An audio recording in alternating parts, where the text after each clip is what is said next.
गद्दी लोग सदियों से अपनी संस्कृति, रीति रिवाज, लोक आस्थाओं और परंपराओं को जीते आए हैं। गधेरन में अभी भी संयुक्त परिवारों की परंपरा देखने को मिलती है। गांव प्रायः पहाड़ की ढलानों पर बसाए जाते हैं। आज भी प्राचीन शैली से बने लकड़ी के मकान देखे जा सकते हैं। मकान लकड़ी और पत्थर से बने होते हैं। मुख्य रूप से मकान 3 मंजिला होते हैं, कहीं-कहीं 4 या अधिक मंजिलें भी हैं। इनमें रहने का एक नियम होता है। नीचे की मंजिल में पशु रखे जाते हैं, जिसे ओबरा कहा जाता है। ओबरे से ऊपर ओबरी या बुढ़ैह होती है, जिसे रहने, सोने आदि के लिए इस्तेमाल किया जाता है। बाहर बरामदा होता है, जिसे द्रगला कहा जाता है। वहां बैठकर लोग एक दूसरे से संवाद व रोजमर्रा के कार्य करते रहते हैं। बरामदे में खड्डी रखी होती है, जिस पर ऊनी चादर, पट्टू आदि बुने जाते हैं। रसोई घर इसी मंजिल पर या ऊपर की मंजिल पर होता है। समय के साथ साथ कई परिवर्तन हो रहे हैं। अब सीमेंट के मकानों का निर्माण भी हो रहा है, लेकिन आज भी ये लोग मकान बनाने में अधिकतर लकड़ी का ही प्रयोग करते हैं। भरमौर एक ठंडा एरिया होने की वजह से इस एरिया के जो हमारे मकान हैं वो ज़्यादातर 2 मंजिल या 3 मंजिल के हुआ करते हैं। 3 मंजिल होने का राज ये है कि सबसे नीचे हम पशु रखते हैं, जो कि बड़े सुरक्षित और एक गर्म माहौल में रहते हैं। उसके ऊपर उसको तो ओबरा बोलते हैं, जो नीचे हम पशु रखते हैं। उसके ऊपर एक ओबरी बोलते हैं, मडई भी यूज़ करते हैं, और ये मिडल जो हमारी मंजिल होती है उसमें खुद रहते हैं। और एक उससे ऊपर होती है, उसको छप्पर बोलते हैं, या जो ऊपर की मंजिल है। ऊपर की मंजिल में जब गर्मियाँ होती हैं तो हम ऊपर की मंजिल में रहते हैं। वो हवादार होती है, काफ़ी हवादार, और उसमें रोशनदान भी रखे जाते थे। मगर जो बीच की मंजिल है उसके दरवाजे थोड़े छोटे और कम रोशनदान रखे जाते थे, ताकि वो एक सर्दियों में बड़े इफेक्टिव रहें और गर्म रहें, ताकि सर्दी का बहुत कम प्रभाव रहे।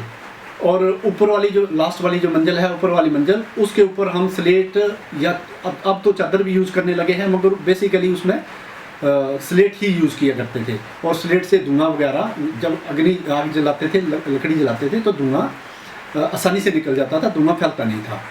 और अपना लकड़ी का ज़्यादातर यूज होता है उसमें। हमारे मकानों में लकड़ी का ही ज़्यादा यूज़ किया जाता है। काश्तकारी बहुत ही उत्कृष्ट नमूना देखने को मिलेगा। मगर अब घटते जंगल और एक वन विभाग की थोड़ी रिस्ट्रिक्शन की वजह से अब लोग एक तो चादर यूज़ करने लगे हैं और स्टील के भी स्ट्रक्चर बनाने लगे हैं। मकान बनाने के लिए जो स्थान चुना जाता था वो ज़्यादातर ऊंचा बनाया जाता था, क्योंकि उससे एक तो फ्लड से बचा जाए, दूसरा वो कहीं फ्लड आता है या कहीं बारिश होती है उससे बचा जाए, दूसरा धूप का ज़्यादा से ज़्यादा प्रयोग हो सके, धूप अच्छी से आ सके। चाहे वो एक बरामदे के लिए, अब हम 2 और 3 मंजिल जो मकान होते हैं उसमें एक मंजिल में, 1 या 2 मंजिल में ऊपर और एक ऊपर और बीच वाली में एक हम बरामदा छोड़ते हैं, जिसको द्रगला बोलते हैं।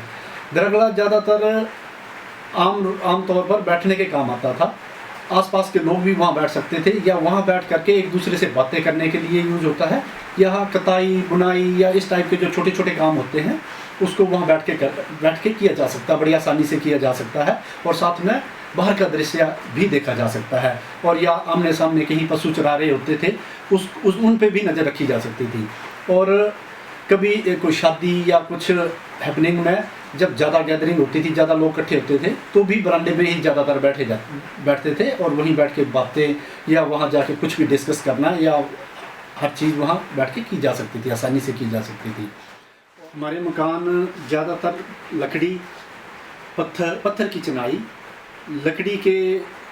लकड़ी को उसको पत्थर को बॉन्डिंग देने के लिए लकड़ी की लंबे लकड़ी के स्टील डाले जाते थे, और उसको गारे के साथ मिट्टी के साथ उसकी लिपाई की जाती थी, उसको सुंदर बनाया जाता था और उसके ऊपर चूना किया जाता था। चूना कई बार हमारे लोकली अवेलेबल होता था, उसको हम वो भी उसको कहते थे गेरू भी कहते थे।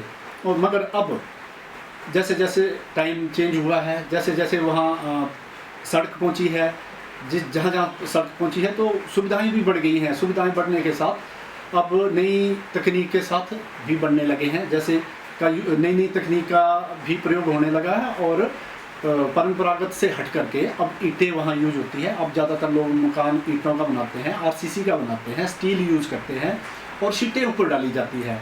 और जैसे आम बाज़ारों में, शहरों में या देश के दूसरे हिस्सों में जैसे वो डाली जाते मकान बनते हैं, आजकल उसी परंपरा को, उसी ही तकनीक को अपनाने लगे।